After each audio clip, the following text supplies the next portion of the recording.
Hello everyone. I hope आप लोग सब ठीक होंगे। आज हम लोग डिस्कस करने जा रहे हैं Aristotle's concept of a tragic hero. Aristotle Aristotle को हिस्ट्री में एक ग्रेटेस्ट लिटरेरी क्रिटिक के तौर पर जाना जाता है। उन्होंने अपनी फेमस बुक पोएटिक्स के अंदर ट्रेजेडी की हकीकत और एक बेहतरीन ट्रेजिक हीरो की करेक्टरिस्टिक्स को बयान किया है। अरिस्टोटल के मुताबिक एक ट्रेजिक हीरो ना तो मुकम्मल तौर पर अच्छा होता है और ना ही मुकम्मल तौर पर बुरा, बल्कि वो एक बाइज्जत और आला किरदार का मालिक शख्स होता है जिसकी तबाही उसकी अपनी किसी कमजोरी या गलत फैसले की वजह से होती है। जब ऑडियंस इस हीरो की मुश्किलात यानी सफरिंग को देखते हैं तो उनके दिल में पिटी और फियर जैसी इमोशंस पैदा होते हैं, जिसके नतीजे में हम कैथार्सिस को देखते हैं।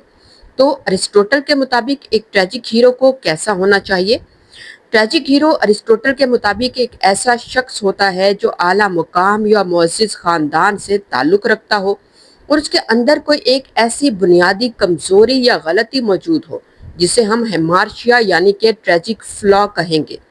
यही कमज़ोरी उसे ऐसे फैसले करने पर मजबूर करती है जो आखिरकार उसकी बर्बादी का सबब बनते हैं। इसके बावजूद ऑडियंस उससे हमदर्दी यानी कि पिटी महसूस करती है, क्योंकि उसकी सज़ा मुकम्मल तौर पर उसके अमाल के मुताबिक नहीं होती।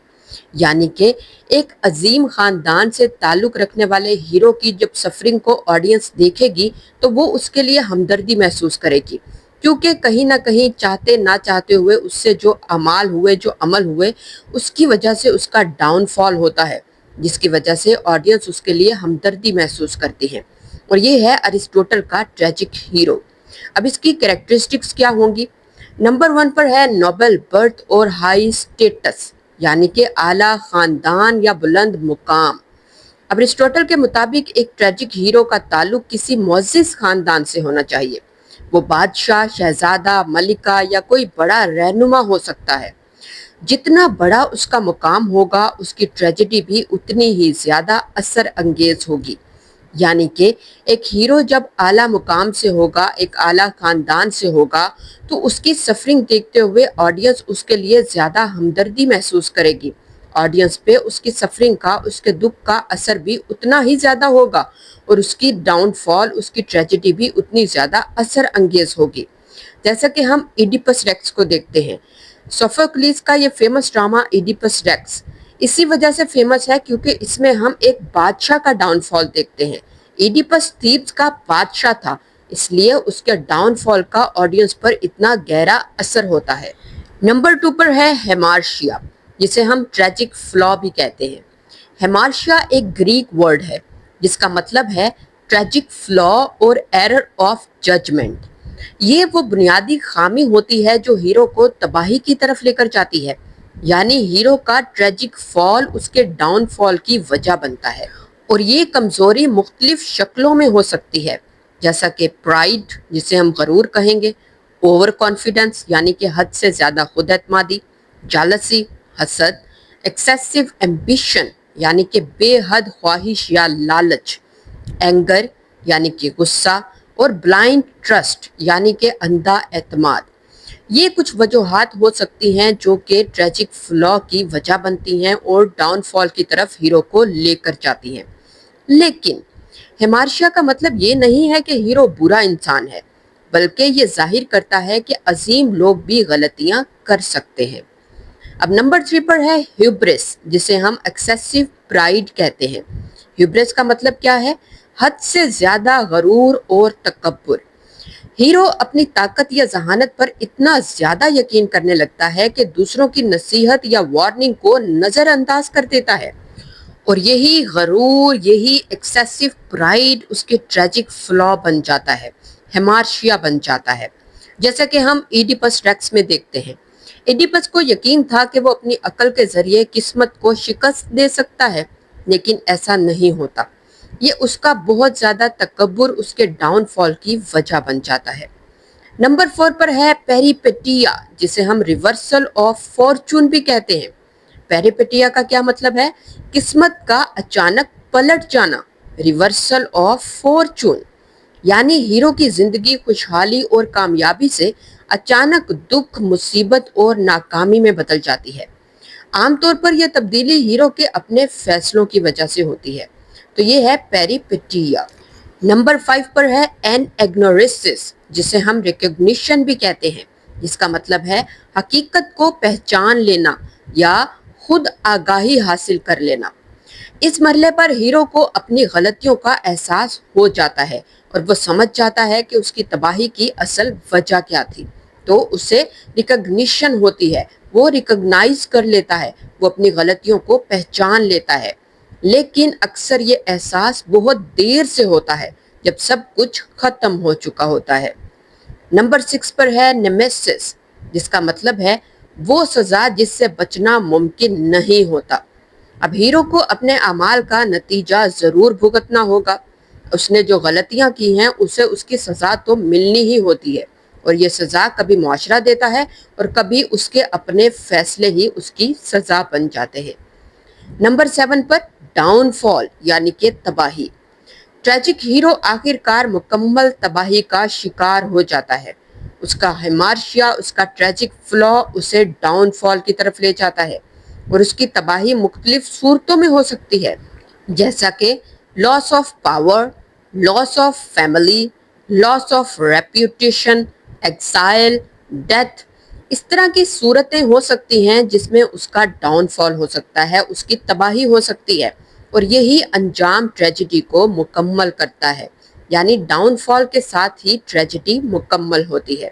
اور لاسٹ کریکٹرسٹک ہے کیتھارسس، جو کہ ارسطوٹل کے مطابق سب سے اہم کانسیپٹ ہے ٹریجڈی کا۔ جب آڈینس ہیرو کی تکلیف کو دیکھتے ہیں تو ان کے دل میں دو طرح کے جذبات یعنی کہ ایموشنز پیدا ہوتے ہیں۔ نمبر 1 پر ہے پٹی، جسے ہم ہمدردی کہتے ہیں۔ یہ ہمدردی کیوں پیدا ہوتی ہے؟ یہ ہمدردی اس لیے پیدا ہوتی ہے کہ ہیرو جو ہے وہ مکمل طور پر اس سزا کا مستحق نہیں ہوتا جو اسے ملتی ہے، یعنی کہ ہیرو کی جو تباہی ہے، جو سزا اسے ملی ہے، وہ اس کا مکمل طور پر حقدار نہیں ہوتا، اسی لیے آڈینس کو اس کے لیے ہمدردی فیل ہوتی ہے۔ نمبر 2 پر ہے فیئر، خوف۔ یہ خوف کیوں پیدا ہوتا ہے؟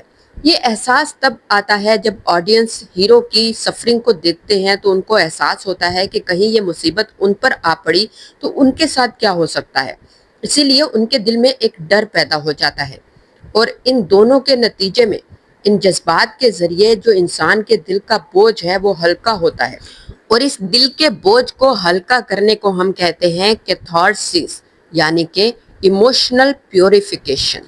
اور یہ تھی last characteristic of a tragic hero. تو اوور آل اگر ہم ٹریجک ہیرو کی جرنی کی سٹرکچر کو دیکھیں تو اس میں ہم کیا کیا چیزیں دیکھیں گے؟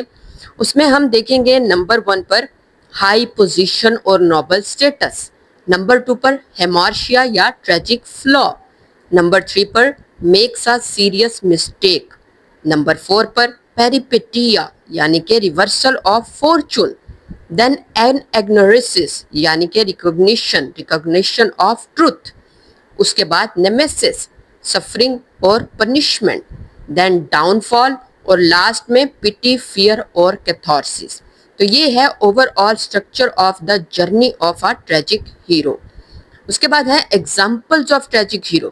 ہم لٹریچر کے اندر یا ہسٹری میں ڈیفرنٹ ایگزامپلز کو دیکھتے ہیں ٹریجک ہیرو کی، جس میں ہم ایڈیپس ریکس کو نمبر 1 پر دیکھتے ہیں۔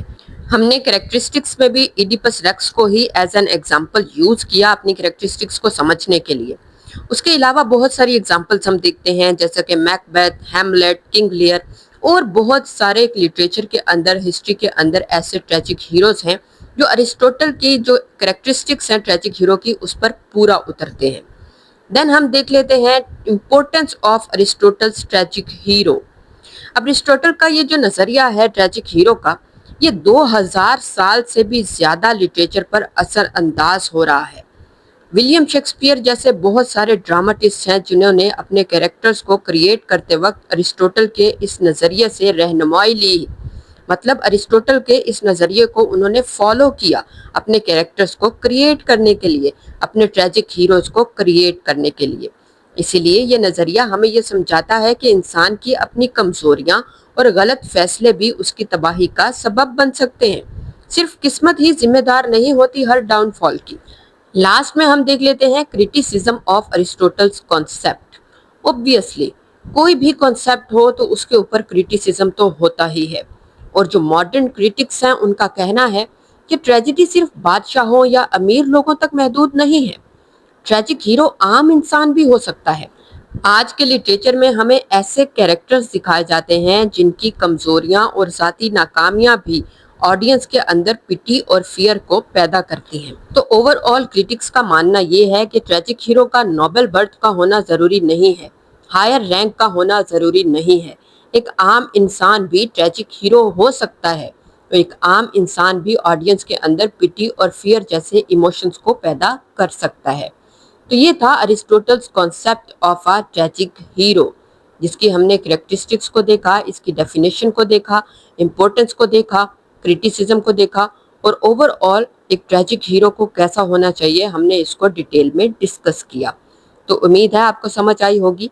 आज के लिए इतना ही, मैं मिलूंगी अपनी नेक्स्ट वीडियो में, तब तक के लिए खुदा हाफिज।